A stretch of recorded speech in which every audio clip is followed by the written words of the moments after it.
Hi, it's Chatty, Abby, and Jeremy. We're here today to talk about Justice League. Yes. One bit of feedback that we've gotten on some of our videos is we don't really give much of an overview on the TV shows we talk about, so I'd like to do that right now.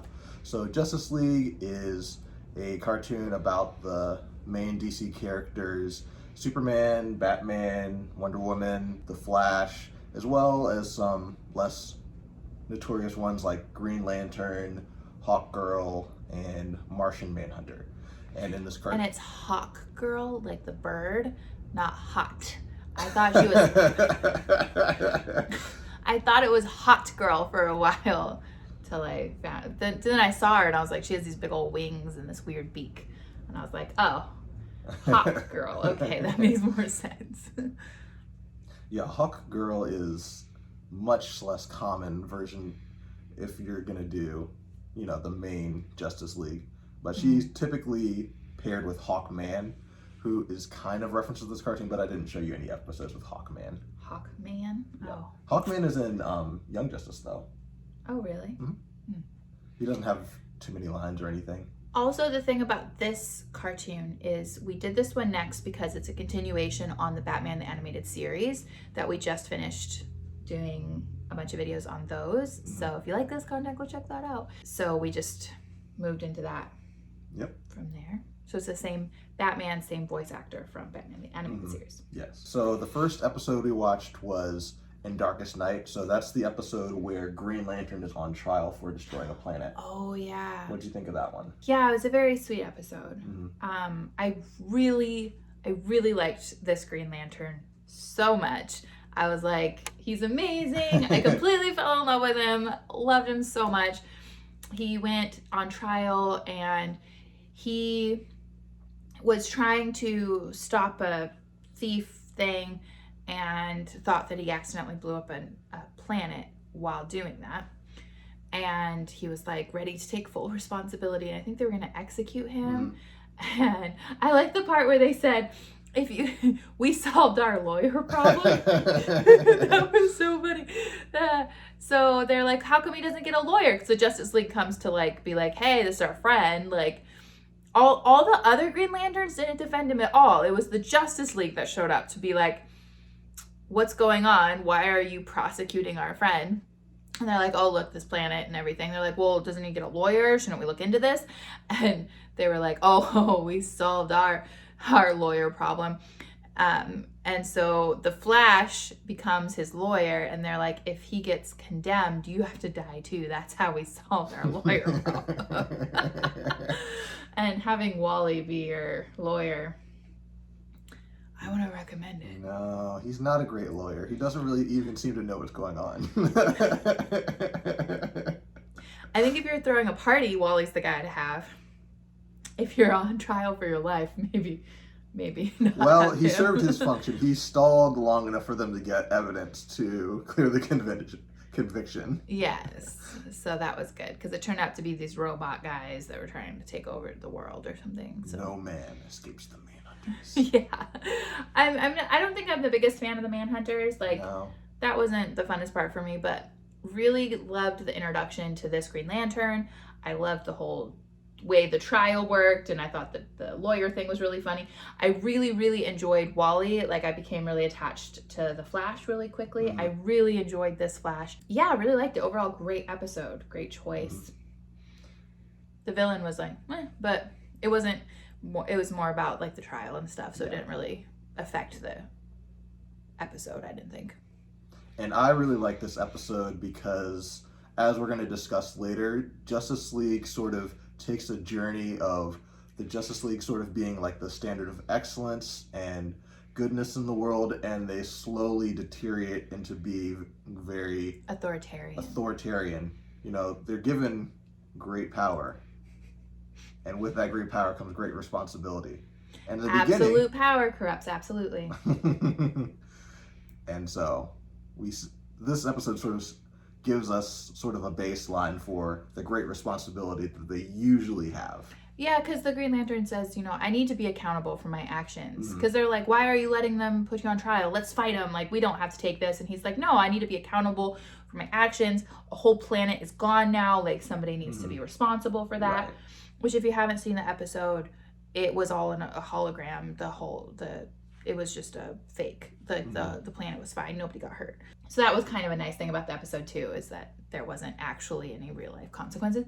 But he handled it really well, and like wanting to handle his responsibility well. And he didn't seem too angry that none of the Green Lanterns believed him or had any. He was kind of mad at them, but he was kind of like, yeah, I mean, I thought I did it too. So, which, like, the rest of the show that I watched anyway, Green Lantern never seems to leave Earth. He's always like dealing with Earth stuff. And I was like, well, I mean, he does go to space every once in a while. Really? Yeah. Okay. I can show you more episodes if you want, but this was kind of like, I showed you my absolute favorite episodes. And I really appreciated that. I really liked these ones. But I was like, why is Green Lantern always here? Well, because the other Green Lanterns were mean. So anyway, that's what happened in my brain. That's a fine headcanon. Yeah. Okay, what's the next episode we watched? Okay, so the next episode we watched was War World. So War World is an episode where Superman and Martian Manhunter get stranded on an alien planet and have to do gladiator fights. So very Thor Ragnarok. Mm-hmm. But not as funny. This one wasn't really funny. No, it wasn't really funny. What'd you think of it, though? I remember liking it. Mm-hmm. Yeah, I thought the villain part worked pretty well, and the whole idea. I mean, it's very Romanesque of like the people aren't getting what there's not enough work, there's not enough jobs, the economy is really bad, and then instead of worrying about fixing any of that, the leadership. There's not really a leadership though. There's just a dictator. He's like, as long as we keep killing people in the arena, we don't have to worry about any of that. Yep. So they did that, but they were running out of people. Like they had established such a great hero, nobody could beat him. So there wasn't any good fights happening. So they're like, you need to go find us bigger, better champions to fight. And so they brought Superman in to fight. How did they keep Superman subdued? So the way they kept Superman subdued is because they told him, if you don't fight in the arena, we're going to destroy Drake's planet. Oh yeah, they have this giant gun that can blow up a whole planet. So that's kind of a little bit Star Warsy. Yeah.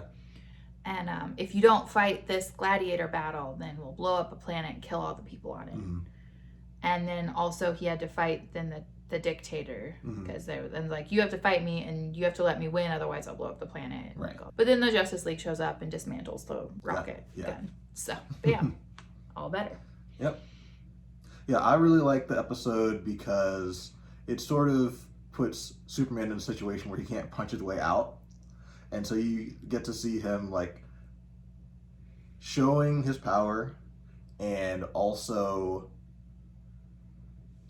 trying to think strategically, but not compromising his values. He's kind of like, I'll fight in your little gladiator fights, but I'm not going to kill anybody. I'm willing to lose, but you have to keep these people safe.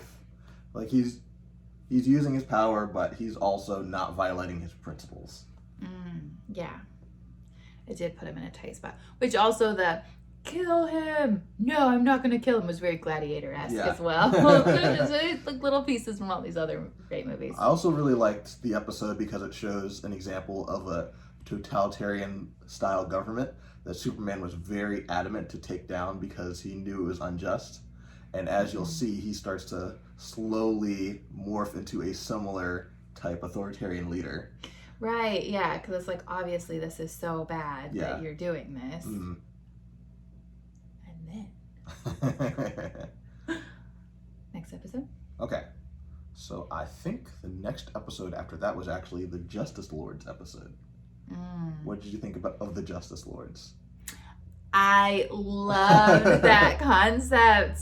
I think the other two were really important, like Jeremy said, to build into the Justice Lord, because you're showing like this is their beliefs here, and then they come up to the Justice Lord episode which it's actually like a different timeline or a different dimension. of the Justice Lords. So it's kind of like, this is what they could be if they went down this road. And it was definitely led by Superman. Superman's definitely the one that was like, this is the way we keep people safe now. And they show it go to an extreme lengths, right? So they have the tower up in the sky. The watchtower, yeah. The watchtower with a giant laser on it pointed at Earth. And they called themselves the Justice Lords now. And they lock everybody inside their house and decide that nobody can leave for years. And they're like, no elections, no anything. Because they voted Luthor in as president, which, so he locks down the entire world because of one country's leadership choices. So they pick Luthor, and he's like, Luthor's such a bad guy. He kills Luthor and then names himself Supreme Lord forever. No more elections, basically. You guys didn't choose correctly. I'm the correct choice now. I'm boss of you guys. And he even has Lois locked up. And they show him going to dinner with her, and they just being like really mad because she's like, COVID lockdown. She hasn't been allowed to leave her house for like 2 years. No non-essential work, or no unauthorized visitors. He just like locks her up in this apartment and then can't figure out why she's not happy he's keeping her safe. Not allowed to leave to go reporting, which is her job. Yeah, well, reporting's against the rules now. So they're like real bad, like so bad. So there's protesters protesting being locked up because the protesters are protesting not getting an election. Even. Not getting an election, right? They want to have an election. They're protesting. The Justice League shows up to shut down the troublemakers. And it's just so bad. So they're already rioting and like fighting with the police, and then Green Lantern and the Hawk Girl show up, and they're like, ooh, we're not trying to die, and they just run away. And later you find out that all the actual supervillains, they've resorted to mind control to keep them all subdued. So if you're an actual criminal, you no longer even have your own mind. They use the Mad Hatter's mind control on all of them, which all of those are the Batman villains from the previous show, Batman the Animated Series. And then, which I think that was super cool. So they're using like the Joker as their janitor now. And all the regular humans that aren't a threat are locked in their houses with only essential work, no visitors, no parties, no celebrations, no elections, nothing. But this isn't like the main timeline. This is a different timeline. And then they cross over with the other timeline. So our Justice League that we're following gets taken over by the Justice Lords. The Justice Lords look through Batman finds a thing to jump worlds, and they're like, look, that Justice League is doing it all wrong. They go and kidnap themselves and put them in jail so that they can clean up the other world as well and become the Justice Lords there too. You'll thank us later. as they have people in prison, like with their arms and feet trapped, you'll thank us later. Wally's so cute too, because the Justice Lords had lost their Flash, and Wally's like, obviously I'm the glue that's holding us to some sort of morality, because you lose me, you turn into the Justice Lords. Clearly. Which I thought that was really cute. I thought that he made that connection. And he never lets go of that connection. Like, even like 5 years later, when they're very worried they're about to become the Justice Lords and they're having their whole war room discussion, he's like, let's just focus on keeping me alive. Then everything will be great. And everybody just glares at him. I am the morality factor of this group. So it's really cute. I loved that Batman was able to turn Batman. That makes sense. Justice Lord Batman. Yeah. So Justice League Batman turned Justice Lord Batman back to like opened his eyes to what he was doing. Yeah. I thought it was so funny. Okay, so both Batmans are in a car. They're driving through the city and they stop at a light. And Justice League Batman's like, wow, look, there's no trash, no graffiti. I didn't know Gotham City could look like this. Your dad would be so proud of you. Then they look over and there's a guy going, wait, this is my bill? Like complaining about a bill at a restaurant. So apparently they're allowed to go out to eat because there was a restaurant open. Yeah. So he's at this restaurant and he's like, this is my bill? Wait, what? Why is it this? You know, and he's like confused about that. And they're like, are you arguing? And they like look over and see that Batman's there. And police in a van show up.